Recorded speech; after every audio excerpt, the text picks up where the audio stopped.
దేవుని పరిశుద్ధ నామమునకు మహిమ కలుగునుగాక. ప్రియులారా, ప్రభునామన మీ అందరికీ వందనములు. దేవుని వాక్యము ధ్యానందాము. కీర్తనల గ్రంథం 103వ అధ్యాయము 1వ వచనం.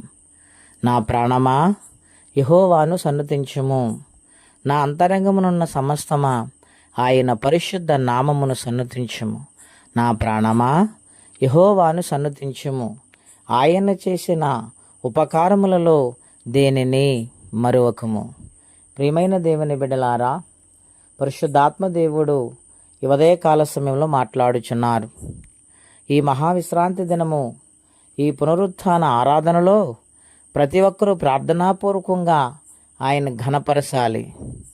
భక్తుడైన దావీదు అంటూ ఉన్నాడు, నా ప్రాణమా యెహోవాను సన్నుతించుము. తన ప్రాణముతో చెప్పుకుంటూ ఉన్నాడు. తన ప్రాణమునకు ఎన్నో ఆపదలు వచ్చాయి. సౌలు తరుముతున్నప్పుడు సిక్కలగు అరణ్యములో ఆయన ఎన్నో బాధలు అనుభవించాడు. తన ప్రాణాన్ని రక్షించుకోవడానికి ఆకీషు రాజు ఎదుట పిచ్చివాడిగా వ్యవహరించవలసి వచ్చింది. కారణం, తన ప్రాణాన్ని కాపాడుకోవడానికి ఆయనంత బాధను అనుభవించాడు. ఎన్ని కష్టాలు వచ్చినా, ఎన్ని శ్రమలు ఎదురైనా, అరణ్యాలలోనూ చీకటిలోనూ శ్రమలలోనూ ఇబ్బందుల్లో ప్రయాణము చేస్తున్నా ఆయన దేవుణ్ణి అన్నడు విడిచిపెట్టలేదు.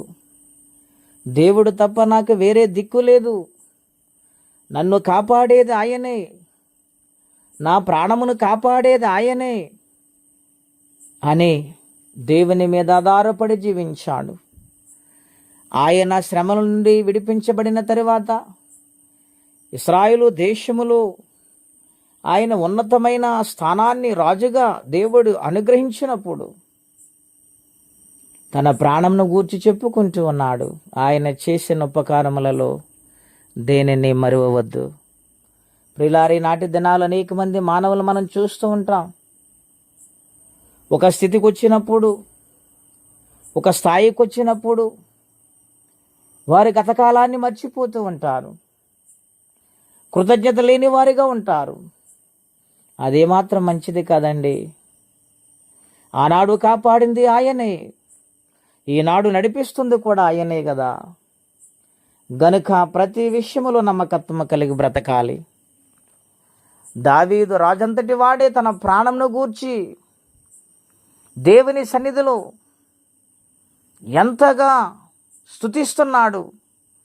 చేసిన ఉపకారములలో కాపాడిన విధానమును బట్టి నువ్వు మరవవద్దు నా ప్రాణమా, ఆయనను స్తుతించు, ఆయనను సన్నుతించు అని మాట్లాడుతూ ఉన్నాడు. ప్రియమైన దేవుని బిడ్డలారా, ఏ కష్టముల గుండా ప్రయాణము చేస్తున్నారు, ఏ అప్పుల బాధ, ఏ కుటుంబ సమస్యలు నలిగిపోతున్నారు, భయపడవద్దు. దేవుని మీద ఆధారపడండి. దేవుని సన్నిధిలో సంపూర్ణంగా స్తుతించండి. దేవుడు గొప్ప జవాబు అనుగ్రహించే దేవుడై ఉన్నారు. ఆయన తప్ప ఈ లోకములు ఎవ్వరూ సహాయం చేయరండి. ఆయన మీద ఆధారపడి జీవించినప్పుడు దావీదుని కనికరించిన దేవుడు మనల్ని కనికరిస్తారు. అటువంటి దీవెన ఆశీర్వాదం ప్రతి ఒక్కరూ పొందుకొందురుగాక. ప్రార్థనండి. అత్యంత కృపగలిగిన దేవా, మహోన్నతమైన మీ నామం కొరకై వందనాలు. ఈ ఉదయకాలం మాతో మీరు మాట్లాడుతూ వచ్చారు. అవును నాయనా, ఈ లోకంలో చూస్తే ప్రాణము ఓకవలె రాలిపోతున్నారు ప్రజలు నాయనా. ఇటువంటి భయంకరమైన దినాలలో ఎంత క్షేమాన్ని, ఆరోగ్యమును, అన్నవస్త్రములు ఇచ్చి కాపాడుతున్నందుకు ఏమిచ్చి మీ రుణం తీర్చగలము నాయనా. మా జీవితాలు మీకు సమర్పించుకుంటున్నాం. ఇంకా నీ కాపుదల భద్రతలో నమ్మకంగా, పరిశుద్ధంగా, యథార్థంగా బ్రతుకు జీవితం మాకు అనుగ్రహించండి. మీ ఆత్మ సహాయము ద్వారా బలపరచండి. ఎవరే కష్టములు, బాధలు, ఇబ్బందులు ఉన్నారు వారికి నీ సహాయం వచ్చేయమని యేసయ్య నామములో ప్రార్థించి వేడుచున్నాము తండ్రి. ఆమెన్. దేవుడు దీవించును గాక. ఆమెన్.